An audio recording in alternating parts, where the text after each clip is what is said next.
Hello everyone, welcome to my channel. ತುಂಬ ದಿನ ಆಗಿತ್ತು ಲಾಂಗ್ ವಿಡಿಯೋ ಶೂಟ್ ಮಾಡಿ. ಇವತ್ತು ಒಂದು ಲಾಂಗ್ ವಿಡಿಯೋ ಪೋಸ್ಟ್ ಮಾಡೋಣ ಅಂತ ಹೇಳಿ ಶೂಟ್ ಮಾಡ್ಕೊಳ್ತಾ ಇದ್ದೀನಿ. ಬೆಳಗ್ಗೆ ಎದ್ದ ತಕ್ಷಣ ಫಸ್ಟು ಈಗ ನನ್ನ ಹೊಸ ಹ್ಯಾಬಿಟ್ ಬಂದು ಹೆಲ್ತಿ ಲೈಫ್ ಸ್ಟೈಲ್ ಅಂತ ಹೇಳಿ ಸ್ಟಾರ್ಟ್ ಮಾಡಿದ್ದೀನಿ. ಕೆಲವೊಂದು ಸಾರಿ ಅನ್ಹೆಲ್ತಿ ಕೂಡ ಆಗುತ್ತೆ ಹೊರಗಡೆ ತಿಂದು, ಬಟ್ ಆದಷ್ಟು ಎಷ್ಟು ಸಾಧ್ಯ ಅಷ್ಟು ಮನೆ ಫುಡ್ನೇ ತೊಗೊಳ್ತಾ ಇದ್ದೀನಿ. ಸೊ ಅದ್ರ ಜೊತೆ ಬೆಳಗ್ಗೆ ಎದ್ದ ತಕ್ಷಣ ಫಸ್ಟು ಒಂದು ಗ್ಲಾಸು ಬೂದ್ಗುಂಬಳಕಾಯಿ ಜ್ಯೂಸು ಕಂಪಲ್ಸರಿಯಾಗೆ ಕುಡಿತಾ ಇದ್ದೀನಿ ಇವಾಗ ಡೈಲಿ. ಆ್ಯಕ್ಚುಲಿ ಮುಂಚೆ ಏನಷ್ಟು ಕುಡಿತಾ ಇರಲಿಲ್ಲ, ಬಟ್ ಈ ನಡುವೆ ಯಾವುದೋ ಒಂದು ಇಂಟರ್ವ್ಯೂನಲ್ಲಿ ಸದ್ಗುರು ಅವರು ಹೇಳಿದ್ರು ಆ್ಯಕ್ಚುಲಿ ಬೂದ್ಗುಂಬಳಕಾಯಿ ಜ್ಯೂಸನ್ನ ತೊಗೊಳೋದ್ರಿಂದ ನಮ್ಮ ಬಾಡಿಯಲ್ಲಿ ಏನಾದರೂ ಕ್ಯಾನ್ಸರ್ ಸೆಲ್ಸ್ ಇದ್ದರೆ ಅದು ಕಿಲ್ ಆಗುತ್ತೆ ಮತ್ತು ವೆಯ್ಟ್ ಲಾಸ್ ಮಾಡೋದಕ್ಕೆ ಕೂಡ ಹೆಲ್ಪ್ ಆಗುತ್ತೆ ಅಂತ.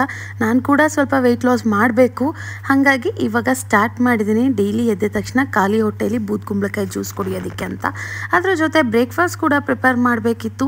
ಏನು ಪ್ರಿಪೇರ್ ಮಾಡೋದು ಅಂತ ಯೋಚನೆ ಮಾಡ್ತಾಯಿದ್ದೆ. ಅಷ್ಟರಲ್ಲಿ ಸರಿ ಬಿಸಿಬೇಳೆಭಾತ್ ಮಾಡೋಣ ಅಂತ ಹೇಳಿ ಕ್ಯಾರೆಟು, ಬೀನ್ಸು, ಗೆಡ್ಡೆಕಾಯಿನೆಲ್ಲ ಫ್ರಿಜ್ಜಿಂದ ತೆಗೆದು ಹೊರಗಡೆ ಇಟ್ಟೆ ಸ್ವಲ್ಪ ಹೊತ್ತು. ಅಷ್ಟರಲ್ಲಿ ಜ್ಯೂಸ್ ಕೂಡ ಆಗಿತ್ತು, ಬೂದ್ಗುಂಬಳಕಾಯಿ ಜ್ಯೂಸು. ಅದನ್ನು ಸೋಸ್ಕೊಳ್ತಾ ಇದ್ದೀನಿ. ಈ ಜ್ಯೂಸನ್ನ ಸೋಸೆ ಕುಡಿಬೇಕು ಅಂತ ಏನಿಲ್ಲ, ಡೈರೆಕ್ಟಾಗೆ ಕುಡಿಬೋದು. ಬಟ್ ನನಗೇನೋ ಅದೊಂದು ಸ್ವಲ್ಪ ಸೋಸ್ಕೊಂಡ್ರೆ ಸಮಾಧಾನ ಅನಿಸುತ್ತೆ. ಹಾಗಾಗಿ ಕೆಲವ್ರು ಹಾಗೇನೇ ನಂತರನೇ ತುಂಬ ಜನ ನೀವುಗಳು ಕೂಡ ಇರ್ತೀರ, ಅದು ಸೋಸಿದ್ರೇ ಏನೋ ಸಮಾಧಾನ, ಹಾಗೆ ಕುಡಿದ್ರೆ ಏನೋ ತರಿ ಸಿಗ್ತಾ ಇದೆ ಅನ್ನೋ ಥರ ಫೀಲ್ ಆಗುತ್ತೆ. ಸೋಸ್ದಾಗ ಕೂಡ ನನಗೆ ಎಂಡ್ ಆಫ್ ದಿ ಡೇ ಅಲ್ಲಿ ಏನೂ ಉಳ್ಕೊಳ್ಳಲ್ಲ, ಎಲ್ಲ ನೀಟಾಗಿ ಕೆಳಗಡೆ ಬಂದಿರುತ್ತೆ. ಆದರೂ ನನಗೆ ಸೋಸೆ ಕುಡಿಬೇಕು.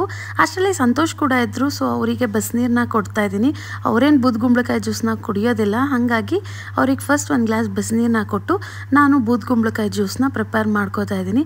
ಸ್ವಲ್ಪ ಹೊತ್ತು ಇಬ್ಬರೂ ಜ್ಯೂಸು ನೀರು ಕುಡ್ಕೊಂಡು ನಾವಿಬ್ಬರು ಮಾತಾಡ್ತಾ ಸ್ವಲ್ಪ ಹೊತ್ತು ಕೂತ್ಕೊಂಡ್ವಿ. ಅದು ನಮ್ಮ ಪರ್ಸ್ನಲ್ ಟೈಮ್ ಆಗಿರುತ್ತೆ. ಎಲ್ಲ ಮುಗಿಸಾದ್ಮೇಲೆ ತಿಂಡಿ ಮಾಡಬೇಕಿತ್ತಲ್ಲ, ಸೊ ಹಾಗಾಗಿ ಬಂದೆ. ಬಿಸಿಬೇಳೆಭಾತ್ ಮಾಡೋದಕ್ಕೋಸ್ಕರ ಎಲ್ಲನೂ ತರಕಾರಿಗಳನ್ನ ಕಟ್ ಮಾಡಿ ಇಟ್ಕೊಳ್ತಾ ಇದ್ದೀನಿ.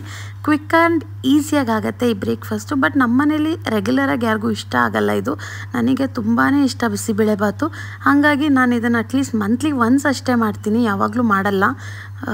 ಏನೋ ಗೊತ್ತಿಲ್ಲ, ಸಂತೋಷಿಗೆ ಅಷ್ಟೊಂದು ಇಷ್ಟ ಆಗಲ್ಲ ಬಿಸಿಬೇಳೆಭಾತು. ತಿಂತಾರೆ ಬಟ್ ರೆಗ್ಯುಲರಾಗಿ ಮಾಡಿದ್ರೆ ತಿನ್ನಲ್ಲ. ಈ ಪಲಾವ್ ಎಲ್ಲ ಅಟ್ಲೀಸ್ಟ್ ವಾರಕ್ಕೆ ಒಂದು ಸರಿ ಮಾಡ್ತೀನಿ. ಬಿಸಿಬೇಳೆಭಾತು ಅವ್ರು ಅಷ್ಟೊಂದು ಇಷ್ಟಪಡಲ್ಲ, ಹಾಗಾಗಿ ತಿಂಗಳಲ್ಲಿ ಒಂದು ಸರಿ ನನಗಿಷ್ಟವಾಗಿದ್ದ ತಿಂಡಿನೂ ಮಾಡ್ಕೋಬೇಕಲ್ಲ, ಹಾಗಾಗಿ ಮಾಡ್ಕೊಳ್ತೀನಿ. ಯೂಶ್ವಲಾಗಿ ಬೆಳಗ್ಗೆ ಹೊತ್ತು ರೈಸ್ ಐಟಮೇ ನನಗೆ ಇಷ್ಟ ಆಗೋದಿಲ್ಲ ತಿನ್ನೋದಕ್ಕೆ, ಬಟ್ ನಮ್ಮ ಮನೆಯಲ್ಲಿ ರೈಸ್ ಐಟಮೇ ಇಷ್ಟ ಆಗೋದು ಎಲ್ಲರಿಗೂ. ಹಾಗಾಗಿ ಯಾವಾಗಾದ್ರೂ ಅವ್ರಿಗಾಗಿ ಏನು ಮಾಡಿರ್ತೀನೋ ಅದರಲ್ಲೇ ಸ್ವಲ್ಪ ಬ್ರೇಕ್ಫಾಸ್ಟ್ನ ನಾನು ಮಾಡಿಕೊಂಡು ನನ್ನ ಡೇನ ನಾನು ಕಂಪ್ಲೀಟ್ ಮಾಡ್ಕೋತೀನಿ. ಸೊ ನಾನು ಏನೇ ಕೆಲಸ ಮಾಡ್ತಾಯಿದ್ರು ಚರಿ ಅಂತೂ ನಂಗೆ ಹಿಂಸೆ ಕೊಡ್ತಾನೇ ಇರ್ತಾಳೆ ಹಿಂದೆಯಿಂದ. ಬಟ್ ಇವತ್ತು ಅವಳು ಏನೋ ಆಟ ಆಡ್ಕೋತಾ ಇದ್ಲು. ಸರಿ ಆಟ ಆಡ್ಕೊಳ್ಳಮ್ಮ ನೀನು, ಅಷ್ಟರಲ್ಲಿ ನಾನು ಬೇಗ ತಿಂಡಿಗೆಲ್ಲ ರೆಡಿ ಮಾಡ್ಕೊಂಡು ಬಿಡ್ತೀನಿ ಅಂತ ರೆಡಿ ಮಾಡ್ಕೊಳ್ತಾ ಇದ್ದೀನಿ. ಯಾರಾದರೂ ಫಸ್ಟ್ ಟೈಮ್ ನನ್ನ ಚಾನಲ್ನ ನೋಡ್ತಾ ಇದ್ದು ನನ್ನ ವೀಡಿಯೋಸ್ ನಿಮಗೆ ಇಷ್ಟ ಆದರೆ ದಯವಿಟ್ಟು ನನ್ನ ಚಾನಲ್ನ ಸಬ್ಸ್ಕ್ರೈಬ್ ಮಾಡಿಕೊಂಡು ಸಪೋರ್ಟ್ ಮಾಡಿ. ಟೊಮೆಟೊ ಅಂದರೆ ನನ್ನ ಮಗಳಿಗೆ ತುಂಬಾ ಇಷ್ಟ. ಯಾವಾಗೇ ಟೊಮೆಟೊ ಕಟ್ ಮಾಡ್ತಾಯಿದ್ರೆ ಅದನ್ನೇನಾದರೂ ನೋಡಿದ್ಲು ಅಂದರೆ ಮಿಸ್ ಇಲ್ದಿರೆ ಬರ್ತಾಳೆ ಟೊಮೆಟೊ ತೊಗೊಳೋದಕ್ಕೆ ಅಂತ. ಸೊ ಎಲ್ಲ ಕಟ್ ಮಾಡ್ಕೊಂಡಿದ್ದಾಯಿತು. ಅಷ್ಟರಲ್ಲೇ ಎಲ್ಲನೂ ತಿಂಡಿಗೂ ರೆಡಿ ಮಾಡ್ಕೋತಾ ಇದ್ದೀನಿ. ಒಗ್ಗರಣೆ ಎಲ್ಲ ಹಾಕೋಕ್ಕೆ ಎಣ್ಣೆ ಸಿಡಿತಾ ಇತ್ತು. ಅದು ಸ್ವಲ್ಪ ಏನಾದರೂ ಎಣ್ಣೆ ಈರುಳ್ಳಿ ಎಲ್ಲ ಟಪ ಸಿಡಿದ್ರೆ ನಂಗೊಂಥರ ಹಿಂಸೆ ಆಗೋದು. ಒಂಚೂರು ಸಿಡ್ದಿದ್ರು ಸಾಕು, ನಂಗೆ ಅದೊಂಥರ ಮಾರ್ಕ್ ಥರ ಆಗಿಬಿಡತ್ತೆ. ಸೊ ಬಿಸಿಬೇಳೆಭಾತಿಗೆ ಒಗ್ಗರಣೆ ಹಾಕ್ಕೊಳ್ತಾ ಇದ್ದೀನಿ. ಇದು ಒಂಥರ ಕ್ವಿಕ್ ಆ್ಯಂಡ್ ಈಸಿಯಾಗಿ ಮಾಡ್ಕೊಳ್ಳೋ ರೆಸಿಪಿ ಅಂತ ನಂಗೆ ಯಾವಾಗೂ ಫೀಲ್ ಆಗುತ್ತೆ, ಮತ್ತು ಟೇಸ್ಟ್ ಕೂಡ ತುಂಬ ಚೆನ್ನಾಗಿರುತ್ತೆ. ಈಸಿಯಾಗೆ ಬಿಸಿಬೇಳೆಭಾತನ್ನ ಮಾಡಿಕೊಂಡು ಎಲ್ಲರಿಗೂ ಮನೆಯಲ್ಲಿ ಬ್ರೇಕ್ಫಾಸ್ಟ್ನ ಸರ್ವ್ ಮಾಡಿದೆ. ಅದಾದಮೇಲೆ ಸ್ವಲ್ಪ ಕೆಲಸ ಇತ್ತು ಅಂತ ಹೊರಗಡೆ ಹೋಗಿದ್ದೆ. ಸಿಕ್ಕಾಪಟ್ಟೆ ಮಳೆ ಬರ್ತಾಯಿತ್ತು. ಇವಾಗ ಡೈಲಿ ವೆದರ್ ಹೇಗಿದೆ ಅಂದರೆ ತುಂಬಾ ಚೆನ್ನಾಗಿದೆ. ನನಗಂತೂ ಈ ವೆದರ್ ಪರ್ಸ್ನಲಿ ತುಂಬಾ ಇಷ್ಟ. ನನಗೆ ಬಿಸಿಲಿದ್ರೆ ಅಷ್ಟೊಂದು ಇಷ್ಟ ಆಗಲ್ಲ, ಯಾಕಂದರೆ ನನಗೆ ಮೈಗ್ರೇನ್ ಇರೋದ್ರಿಂದ ಬಿಸಿಲಿದ್ರೆ ತುಂಬಾ ತಲೆನೋವು ಬರುತ್ತೆ ಹೊರಗಡೆ ಹೋದರೆ. ಬಟ್ ಈ ವೆದರ್ ನನಗೆ ಸಿಕ್ಕಾಪಟ್ಟೆ ಇಷ್ಟ ಆಗುತ್ತೆ. ತುಂಬ ಕೂಲಾಗೆ ಚಿಲ್ಡಾಗಿರುತ್ತೆ.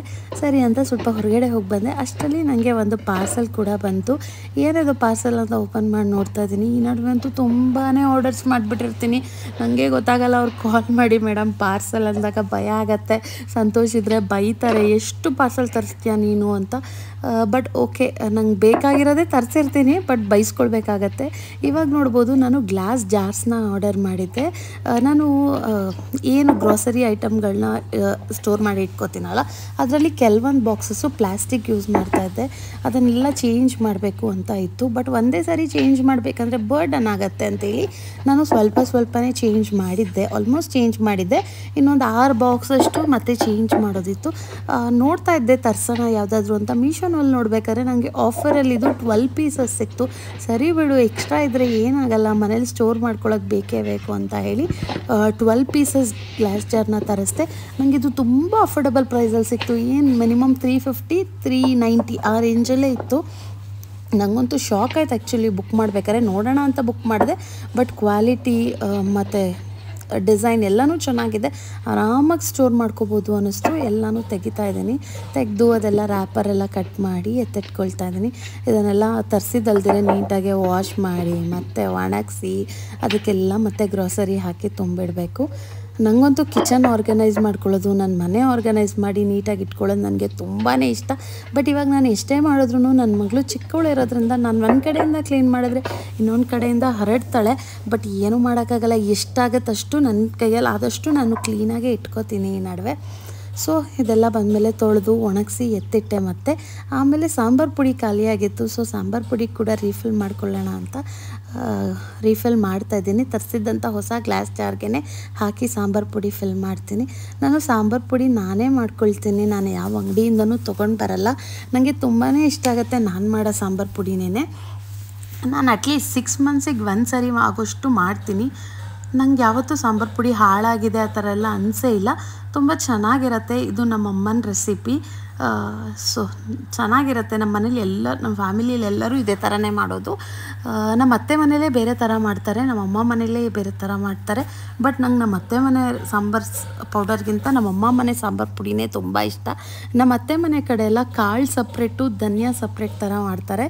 ನನಗೇನು ಅದು ಅಷ್ಟೊಂದು ಅಂದರೆ ಮಿಕ್ಸ್ ಮಾಡ್ಕೊಳ್ತಾರೆ ಸಾಂಬಾರು ಮಾಡ್ಬೇಕಾದ್ರೆ. ನನಗೇನು ಪರ್ಸ್ನಲಿ ಅದು ಅಷ್ಟೊಂದು ಇಷ್ಟ ಆಗಲ್ಲ.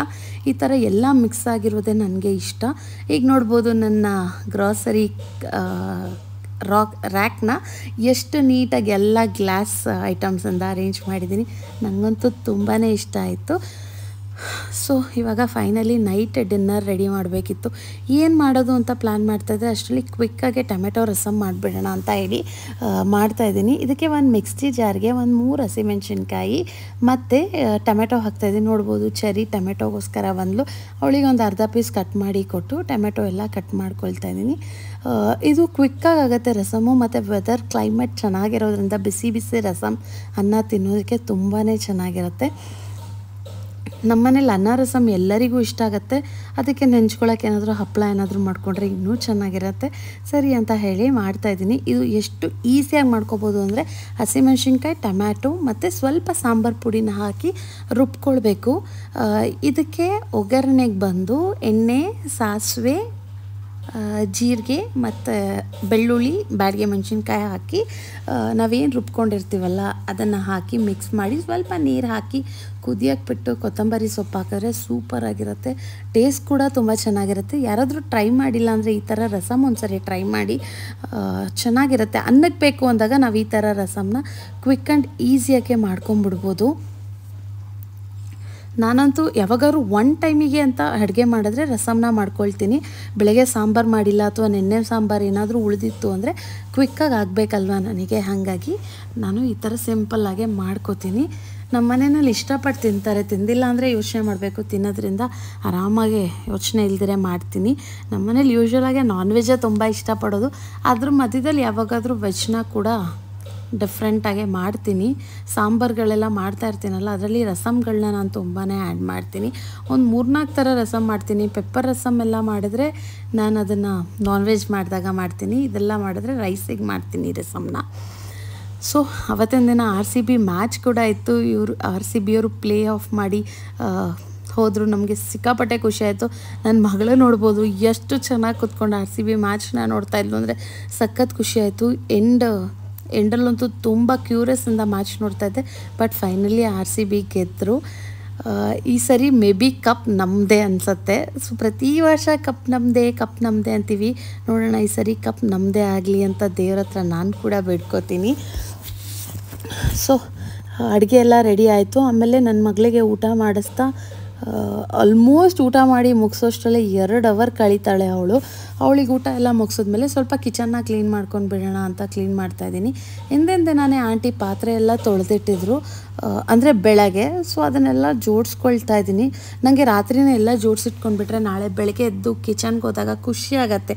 ಅಲ್ಲಿ ಏನು ಗಲೀಜಿಲ್ಲ ಅಂದರೆ ನೀಟಾಗಿದ್ದರೆ ಬೆಳಗ್ಗೆ ಮೈಂಡ್ ಫುಲ್ ರಿಲ್ಯಾಕ್ಸ್ ಆಗಿ ಕುಕ್ಕಿಂಗ್ ಮಾಡೋದಕ್ಕೆ ತುಂಬಾ ಖುಷಿ ಆಗುತ್ತೆ ನನಗೆ.